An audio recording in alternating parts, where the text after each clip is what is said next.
शिवसेना आणि मनसेमध्ये जागा वाटपाच्या प्राथमिक चर्चेला सुरुवात झाल्याची सूत्रांची माहिती आहे। मनसे शिवसेना युतीमध्ये मनसेला 70च्या आसपास ठाकरेंच्या शिवसेनेकडून जागा देण्याची तयारी आहे अशी ठाकरेंच्या शिवसेनेतल्या सूत्रांकडून माहिती सध्या समोर येते।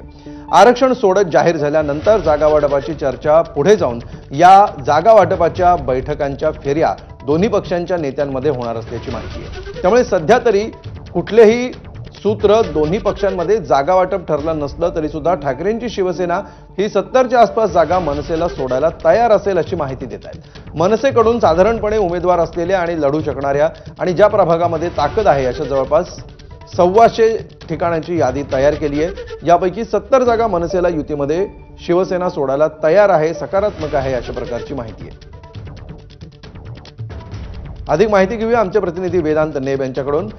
वेदांत, कुठल्या टप्प्यावर नेमकी ही बोलणी आहे आणि आता जी माहिती समोर येते ती नेमकी काय? खरं तर आपण बघितलं अमोल, काही प्राथमिक चर्चा या दोन्ही पक्षांच्या नेत्यांमध्ये होत आहेत आणि जरी आपण बघितलं आरक्षण सोडत जाहीर झाल्यानंतर जागा वाटपांच्या जे चर्चा आहेत किंवा मग ज्या बैठकांच्या फेऱ्या आहेत त्या जरी अद्याप सुरू झालेल्या नसल्या तरी ठाकरेंची शिवसेना ही 70च्या जवळपास जागा या मनसे पक्षाला देण्यात जर युती झाली तर तयारी त्यांनी दर्शवलेली आहे असं कळतंय। ही माहिती सूत्रांकडून मिळाली आहे। त्यामध्ये साधारणपणे आपण जर बघितलं तर जेव्हा 2017ला महापालिकेची निवडणूक झाली होती तर शिवसेनेला 84 जागा मिळाल्या होत्या। 84 जागी त्यांचा विजय झाला होता आणि त्यानंतर शिवसेनेमध्ये फूट झाल्यानंतर शिंदेंच्या शिवसेनेमध्ये सुद्धा काही नगरसेवक आहेत आणि ठाकरेंच्या शिवसेनेमध्ये सुद्धा काही नगरसेवक आणि त्यामुळे या सगळ्याचा विचार करता 70 जागा जर युती झाली तर 70 जागा या मनसेला सोडल्या जातील असं ठाकरेंच्या शिवसेनेकडनं एक तयारी दर्शवलेली आहे। आपण बघितलं मनसेकडनं काही दिवसांपूर्वी एक अहवाल तयार करण्यात आला किंवा एक सर्वे घेण्यात आला ज्यामध्ये आपली नेमकी ताकद किती वॉर्डमध्ये आहे किंवा आपण किती ठिकाणी उमेदवार ताकदीचे देऊ शकतो। यामध्ये 125 अशा जागा आहेत मनसे जिथे ताकदीचे उमेदवार दिले जाऊ शकतात किंवा मनसे पूर्ण ताकदीने 125 प्रभागामध्ये लढू शकते।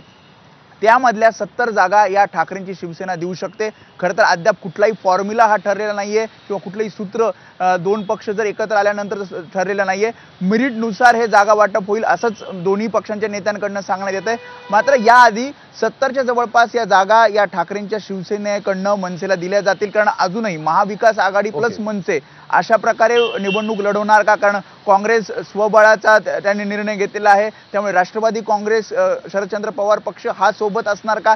या सगळे अजून निर्णय बाकी आहेत। मात्र असं असताना युती जर झाली तर 70 जागा या मनसेला दिल्या जातील। आता त्या नेमक्या कुठल्या असणार, कशा असणार त्याच्या संदर्भात काही बैठका सुद्धा पक्षांकडनं घेतल्या जातील। काही दोन्ही पक्षांच्या काही नेत्यांना त्याच्या जबाबदाऱ्या सुद्धा दिल्या जातील। मात्र अशी माहिती कळते कारण 125 जागा जर मनसेची ताकद असेल तर त्यापैकी 70 जागा या ठाकरेंच्या शिवसेनेकडनं या मनसेला युतीमध्ये दिल्या जातील।